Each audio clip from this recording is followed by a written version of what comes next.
Eu sou Denise Rotenburg e hoje aqui comigo o senador Humberto Costa, do PT de Pernambuco. É ele que participou ontem das manifestações e a gente espera que você participe aqui com a gente do programa, mandando as suas perguntas nas lives do Correio Brasiliense no Facebook, Twitter ou YouTube. Lembrando que esse programa é uma realização do Correio Brasiliense e da TV Brasília. Muito bem-vindo, senador. É um prazer receber o senhor aqui. O senhor me ouve bem? Um prazer é meu, Denise. É uma alegria estar aqui com você no seu programa. Pois é, senador, tivemos aí manifestações no último sábado, não foi ontem, foi no último sábado. Como é que foi, como é que o senhor avalia essas manifestações? E também que todo mundo dizia o seguinte, não pode ter aglomeração, mas aí a manifestação não deixa de ser uma aglomeração. Como é que o senhor traduz esse momento aí registrado no último sábado?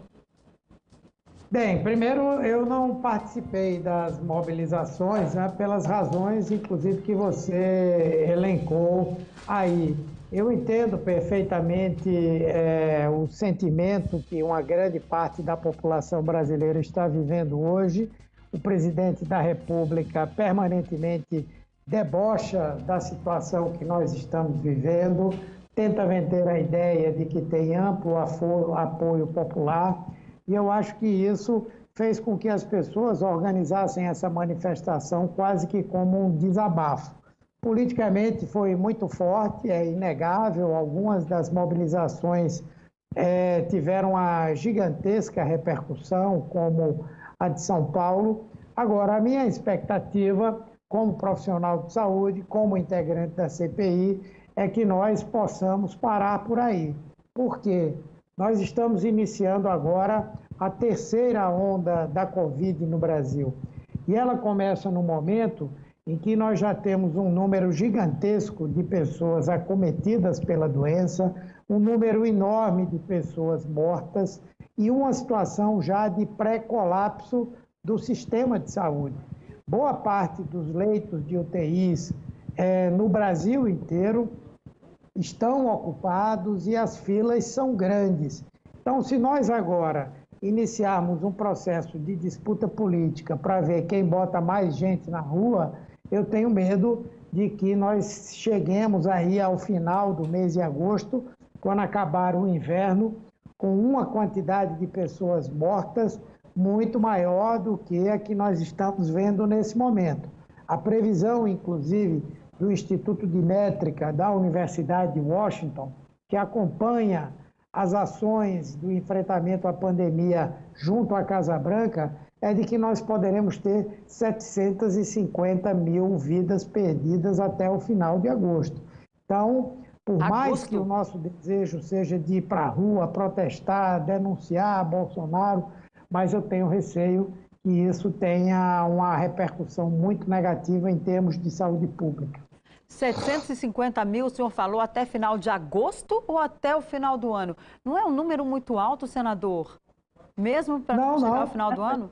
Não é um número muito alto, não. Nós estamos aí vivendo um quadro que apenas há poucos dias levou a uma queda da média móvel de mortos para abaixo de 2.000. Nós estamos crescendo o número de novos casos.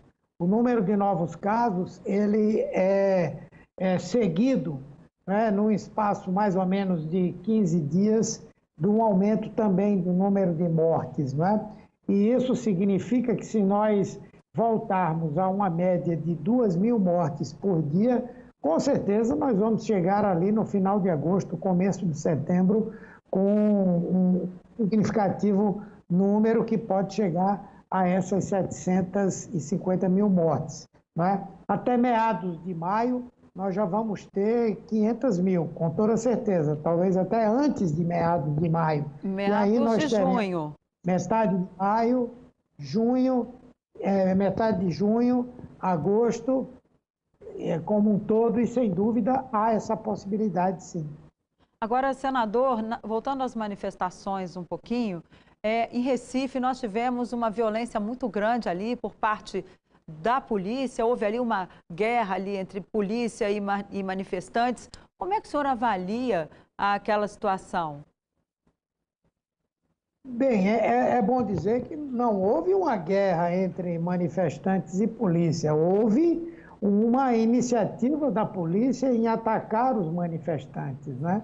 O processo todo eu estava acompanhando pelas redes sociais, estava se dando de uma maneira pacífica, inclusive foi um dos atos onde mais as medidas de afastamento social estavam sendo cumpridas, houve distribuição de máscaras, enfim. E no final, quando ia acontecer a dispersão, a polícia atacou os manifestantes. Inclusive, duas pessoas que nada tinham que ver com a manifestação estavam passando no local, foram atingidas por balas de borracha e perderam a vida. Uma vereadora do PT de Recife, que se identificou, inclusive, aos policiais para pedir a eles tranquilidade ali naquele momento, foi vítima de um ataque com gás de pimenta diretamente nos seus olhos, né? E nós todos ficamos o tempo inteiro cobrando ao governador e ao governo uma atitude para que isso cessasse. Finalmente, o governo e o governador se manifestaram, né, condenando a violência, dizendo que em nenhum momento isso partiu de ordens do governo do Estado, afastaram o comandante da operação, os policiais, e se comprometeram a fazer uma investigação que possa responsabilizar as pessoas que usaram dessa prática, né? Eu não quero fazer nenhum julgamento prévio, mas, ao que tudo indica, esses policiais agiram politicamente, né? Há uma informação de que seriam identificados com essas ideias bolsonaristas, né? E agiram para atacar aqueles que estavam fazendo uma manifestação contra Bolsonaro. Aliás, em Recife, aconteceram, ao longo do tempo, muitas manifestações de bolsonaristas e nunca a polícia agiu com a violência com que agiu nessa semana. Então, não se pode generalizar para a polícia militar como um todo, mas esses policiais, sim, precisam ser investigados e responsabilizados. Agora, senadora, a polícia podia ir para a rua sem uma ordem expressa do governador? Não, a polícia estava na rua para garantir, como se faz em qualquer situação, não é? A ordem, a preservação do patrimônio, e isso a polícia faz com muita competência. Inclusive, em Pernambuco não é comum esse tipo de episódio de, em manifestações, a polícia atacar os manifestantes. É natural que o governador coloque a polícia na rua, o comandante da Polícia Militar faça isso, até mesmo para proteger quem está se manifestando e quem não está, não é? Então, eu não acredito de forma alguma, conhecendo o governador Paulo Câmara, que tenha partido dele qualquer iniciativa de ordenar a agressão aos manifestantes. Agora, não partindo dele, então essa punição feita agora à polícia militar, aos policiais que estavam na operação, inclusive ao comandante, isso é suficiente? O senhor acha que isso resolve? Ou o PT vai tomar alguma iniciativa, tem alguma coisa, vem alguma coisa a mais de desdobramento dessa questão? Não, o governo está se responsabilizando aí pelo atendimento, pela assistência às pessoas que foram vitimadas, né? O Ministério Público também está entrando nessa investigação e o que nós esperamos é que o governo puna os responsáveis por essas atitudes. Temos que ficar, inclusive, bastante alertas, né, para o fato de que isso não é um fenômeno da polícia de Pernambuco. Tudo indica que há, sim, hoje grupos que são ideologicamente afinados com o bolsonarismo, né, e que poderão reproduzir esse tipo de situação em outros estados. Basta a gente lembrar o que aconteceu lá no Ceará, quando houve um motim de policiais. Se não fosse a mão dura, firme, do governador Camilo Santana lá no Ceará, as consequências teriam sido trágicas, né? Tivemos aí episódios em outros estados, também, como na Bahia, aquele episódio daquele policial que entrou em surto psicótico, atirou contra seus companheiros e alguns policiais bolsonaristas tentaram fazer uso daquele fato para sublevar a polícia contra o governo estadual, né? E, portanto, temos que ficar em situação de alerta, porque, infelizmente, essas teses bolsonaristas hoje são fortes em alguns segmentos, especialmente da Polícia Militar. Agora, o senhor acha que na campanha, então, teremos um cenário pior do que tivemos no último sábado? Veja, vai depender muito do cenário que vai estar desenhado até lá, né? Nós temos visto assim a postura de algumas instituições e autoridades muito firmes, muito fortes, a postura do Supremo Tribunal Federal, do Tribunal Superior Eleitoral, a postura do próprio ministro Roberto Barroso, têm sido muito duras e muito firmes no sentido de dizer que não vão admitir qualquer tipo de perturbação ao processo eleitoral, a começar dessa ideia de colocar em dúvida, em suspeita, o sistema de apuração de votos que nós temos aqui no Brasil. Creio também que o Congresso Nacional será firme no sentido de garantir que as eleições sejam livres. E nós precisamos ter também a garantia de que elas serão limpas, não é? Não podemos admitir que o que aconteceu em 2018, com a profusão de notícias falsas, de discursos de ódio, possam interferir no processo eleitoral. E, por fim, as forças de segurança têm que garantir que o pleito seja pacífico. Nós não podemos admitir atentados, violências, conflitos, brigas de rua. Essa não é a tradição do nosso país desde que recuperou a democracia em 1988. Agora, senador, o ex-presidente Lula não participou das manifestações. A que o senhor atribui essa ausência do ex-presidente? É medo de ir para a rua e acabar ouvindo ali algum xingamento, alguma coisa? Ou não está na hora dele finalmente colocar o bloco dele na rua, digamos assim? Bom, sinceramente, eu não sei qual foi a decisão dele. Mas eu acredito que ele deve ter feito uma avaliação, né, que eu concordo, né, de que essa foi uma mobilização dos movimentos sociais. Foi uma coisa muito espontânea, a presença da juventude, das mulheres, dos movimentos negros que proliferam hoje no país. É verdade que os partidos, as centrais sindicais estavam presentes também, não é? E, como tal, o presidente Lula preferiu se preservar, não é? Ele tem uma preocupação muito grande em que não seja lido por quem quer que seja, que ele esteja estimulando a realização de aglomerações. Eu quero crer que foi isso que aconteceu. Muito embora eu sei que ele fez uma avaliação do ponto de vista do tamanho das mobilizações, da resposta das mobilizações, de que realmente foi um fato muito marcante. Agora, senador, eu queria entrar um pouquinho também na CPI da pandemia, da qual o senhor faz parte. Já temos aí um mês de CPI. Qual a avaliação que o senhor faz do trabalho até aqui? Já deu para saber quem tem responsabilidade por essa situação? Eu acho que os trabalhos têm sido muito produtivos até agora, né?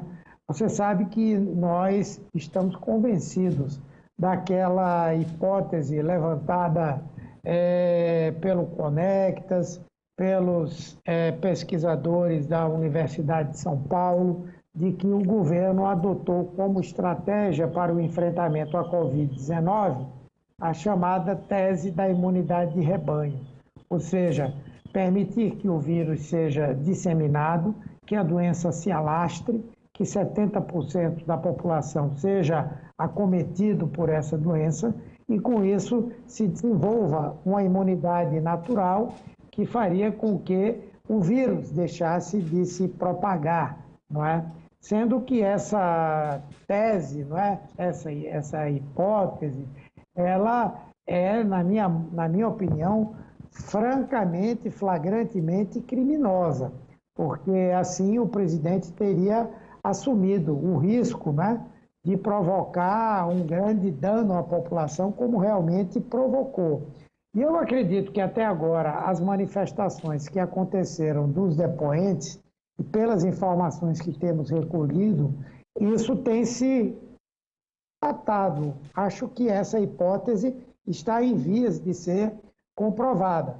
Além do mais, nós vimos claramente as ações e omissões derivadas dessa tese que estão visíveis, não é? A não aquisição de testes lá no ano passado, a não proteção dos profissionais da saúde com a aquisição de EPIs, não é? A sabotagem permanente às medidas de isolamento social e agora a completa e total má vontade na aquisição de vacinas que já poderiam ter dado à nossa população, não é, uma imunização pelo menos da ordem de umas 70 a 80 milhões de pessoas, o que representaria na prática todo o grupo mais vulnerável da sociedade brasileira e já nos daria condições de começarmos a retomar com mais tranquilidade as nossas atividades normais. Então, respondendo a você, eu diria que o que aconteceu até agora está comprovando a omissão, a irresponsabilidade, a incompetência, não é, do governo federal na condução dessa pandemia. Agora, o senhor acha que o presidente Jair Bolsonaro ele tem relação direta? Vai haver uma responsabilização? Ou está na linha de comando ali do Ministério da Saúde? Leia-se Eduardo Pazuello. Não, eu acho que está na linha direta do presidente. Pazuello era apenas um ministro de direito.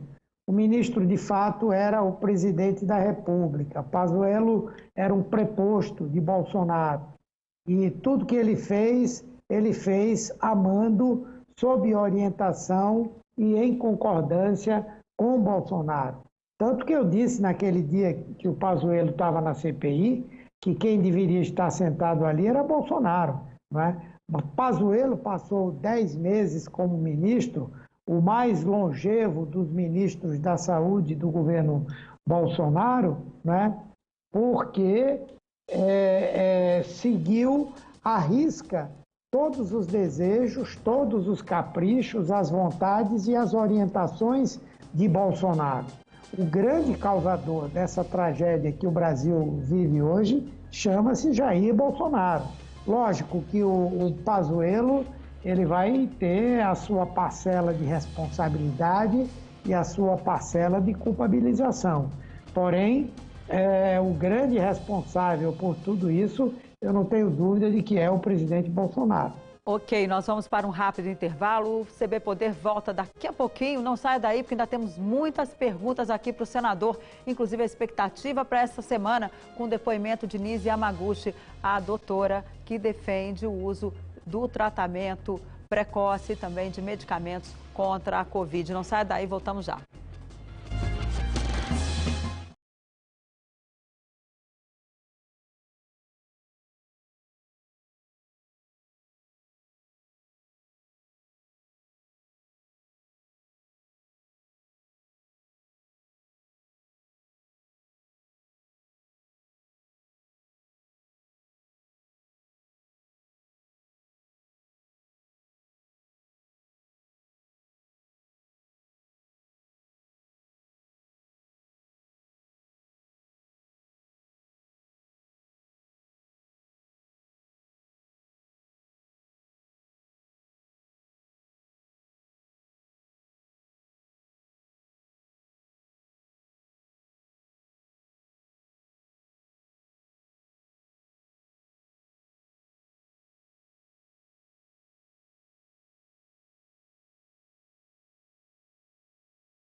Costa, do PT de Pernambuco. Senador, a gente estava aqui conversando no bloco anterior sobre as expectativas, o que o senhor acha que a CPI já apurou, o que falta apurar. Recebemos essa semana a senadora Nise, a senadora não, perdão, oh meu Deus do céu, com tanto senador na cabeça, a doutora Nise Yamaguchi, que defendeu ali o uso da hidroxicloroquina como um remédio que pode ali ajudar no tratamento da doença. Como é que vai ser? Qual a expectativa que o senhor tem? Vem também um outro especialista. Como é que vai ser essa semana da CPI? Bom, na verdade, acho que essa semana vai ser importante, não é? A doutora Nízia Yamaguchi, ela vai cumprir, na minha avaliação, 3 papéis importantes, não é? O primeiro deles, ela deve responder às nossas indagações quanto à participação dela no chamado Gabinete de Crise para o enfrentamento à pandemia da Covid, que foi criado pelo presidente Bolsonaro e do qual ela fazia parte. Nesse gabinete foi criado, inclusive, com o objetivo de promover e divulgar estudos sobre a utilização da hidroxicloroquina e da cloroquina no tratamento da Covid-19, não é?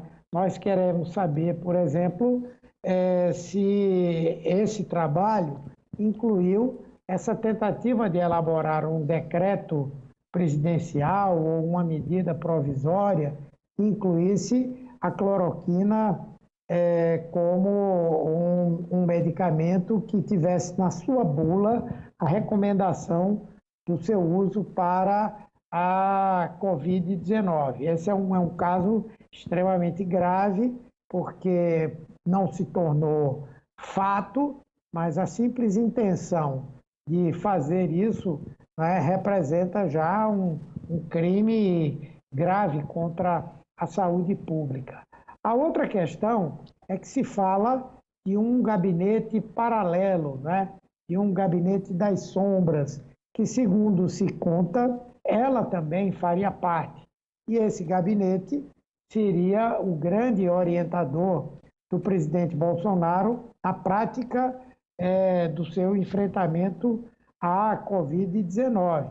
Aí nós queremos saber se ela faz parte, quem faz parte, se foi dali que veio essa ideia do decreto para mudar a bula da cloroquina. Queremos saber quem participa desse comitê, se é fato que esse comitê dava instruções ao presidente da República, que outras ações foram feitas, há alguém que porventura possa ter se beneficiado da verdadeira explosão na venda de cloroquina, ivermectina e outros medicamentos que não têm uso adequado para a Covid-19, não é? Queremos que ela fale sobre a tese que ela já externou por mais de uma vez de defesa da imunidade de rebanho. Queremos saber se essa é apenas uma ideia dela ou é uma ideia que o próprio presidente da República abraçou. Então, há muitas coisas aí para ela nos falar, não é? E, enfim, eu acho que vai ser um debate rico. Senador, agora esse decreto não chegou a ser editado. Isso não tira um pouco aí essa questão de culpabilidade do presidente da República em relação a essa questão da bula do medicamento, pelo menos, uma vez que ele não editou esse decreto? E outra coisa, os médicos, uma pessoa chega lá, o médico receita a cloroquina. O que a pessoa faz? Se é um médico que conhece o estado de saúde da pessoa, conhece o quadro dela e acha que esse remédio pode trazer algum benefício, a pessoa fica confusa. Como isso não traz mais confusão ainda para a população no momento que a CPI vai lá e põe a médica, enfim? Não gera mais confusão? Momento, não. Quem está prescrevendo cloroquina nesse momento para a Covid-19 é charlatão. Posso lhe dizer com todas as letras, porque não foi um, não foi dois, nem foram 3 estudos aprofundados feitos sobre a utilização da cloroquina para a Covid-19. Foram estudos que envolveram milhares de pacientes em diversas situações. Estudos para pacientes em estado grave, estudos para pacientes com sintomas leves, com sintomas moderados e até mesmo para uso preventivo. E todos esses estudos até agora deram uma demonstração de que a cloroquina é muito boa para tratamento de um tipo de malária, é muito boa para o tratamento do lúpus eritematoso, é muito boa para o tratamento da artrite reumatoide, mas não serve de forma alguma para a utilização da Covid-19, tá certo? Então, hoje, se algum médico continua prescrevendo isso, é porque é um charlatão, né? E o Conselho Federal de Medicina deveria atuar, mas ao contrário, o Conselho, seu presidente, né, são inteiramente omissos, como, talvez melhor dizendo, são cúmplices, né, dessa iatrogenia que é passar esse medicamento para esse caso, né? Bom, por outro lado, o presidente da República, ele nem médico não é? Quem é médico até nós vamos ficar calados, é um profissional incompetente, é um médico completamente ignorante, tudo bem. Mas o presidente da República nem médico e quantas vezes ele prescreveu esse e outros medicamentos, induzindo a população a consumi-lo. Quanta gente se sentiu segura comprando cloroquina, tomando e saindo para trabalhar, Pois é, agora... achando que estava segura, né? E isso, um dos grandes estimuladores foi o presidente Bolsonaro. Senador, mas até aquele médico famoso de São Paulo, Davi Uípe, tomou, apareceu a receita dele na época, ou seja, tem muita gente aí que defende. No início é perfeitamente perdoável, não é? E, aliás, uma doença que ninguém conhecia, tem gente que toma tudo, não é? Era perfeitamente perdoável. Porém, a partir do momento que ali por volta de abril, maio, houve uma manifestação da Organização Mundial da Saúde, não é? Continuar usando e prescrevendo esse medicamento era um equívoco. O doutor Davi Uípe, o doutor Calil e outros mais utilizaram a cloroquina no momento em que havia essa dúvida, não é? Hoje não há mais essa dúvida. Por que que alguém vai dar um medicamento que pode causar arritmia cardíaca, pode trazer problemas neurológicos, pode alterar o conjunto das células sanguíneas, pode causar problemas, inclusive, psiquiátricos? Então, não faz sentido, não é? Então, não faz sentido. Senador, a gente tem aqui alguns comentários na nossa live. Tem muita gente dizendo que nas ruas agora pode fazer aglomeração e tal, em relação à manifestação de sábado. Há muita crítica em relação a isso, uma vez que a oposição ao presidente sempre criticou as aglomerações, sempre houve uma crítica muito forte. E agora, de repente, sábado, estava todo mundo na rua. Embora de máscara ali, em alguns estados, algumas manifestações com distanciamento social, mas houve ali momentos de aglomeração, como a gente viu em várias imagens aí no último sábado. As manifestações foram, sim, expressivas, mas não deixou de ser uma aglomeração. Como é que vai ser agora para retomar aí? A oposição também perdeu agora esse discurso de, olha, aglomeração não pode, e não sei o quê, não vamos ficar fazendo aglomeração. Como é que fica esse discurso agora nos partidos de esquerda, ou naqueles que participaram ali desse ato? Olha, eu acho que não perdeu. Na verdade, me parece que esse evento de ontem foi muito mais uma resposta, um desabafo a toda essa postura debochada e irresponsável que o presidente Bolsonaro assumiu. Inclusive com a tentativa de dizer que é o dono das ruas, que tem o apoio da população. Eu entendo que tenha havido essa manifestação, Mas eu já tive a oportunidade de dizer aqui que eu acho que isso não deve continuar. Nós estamos entrando na terceira onda da Covid-19. Ela será muito mais grave do que a primeira e do que a segunda. No Brasil já está circulando essa variante indiana, que é mais transmissível do que a própria P2, que é a chamada brasileira. Nós já temos agora leitos de UTIs com ocupação acima de 90% em grande parte dos estados brasileiros. Portanto, qualquer aumento agora no número de casos vai levar a um colapso ainda maior do que aquele que nós vivemos anteriormente. Em algumas áreas do Brasil já há déficit de oxigênio. Então, o que nós estamos dizendo, estamos falando com os líderes da oposição, com o pessoal do movimento sindical, com o pessoal dos partidos, de que não é hora de dar continuidade a isso. Por maior que seja o desejo da população de ir para a rua, vamos ter um pouco de paciência. Eu creio que por volta do mês de outubro, novembro, nós já vamos ter avançado um pouco mais na vacinação. Essa terceira onda já vai poder ter diminuído. O que nós não podemos assistir é o cenário que estamos vendo na Índia hoje. As pessoas morrendo em casa, morrendo no meio da rua, sendo enterradas em covas rasas. Isso não é um consenso no campo da esquerda. Nem acredito que seja demonstração de combatividade, não é? Eu acho que nós temos que pensar na população brasileira e nós temos que pensar em como superar esse grave problema que não foi causado por nós, não é? Nem foi prolongado por nós, ao contrário, foi prolongado por Bolsonaro. Infelizmente, nesse aspecto aí, nós não temos unidade política no campo da oposição. Eu me coloco contra e, enfim, respeito quem queira ir, mas acho que estamos ameaçando boa parte da população com essa situação. Ok, senador, muito obrigada. Infelizmente, o nosso tempo acabou, mas já fica o convite para o senhor voltar aqui em outra oportunidade.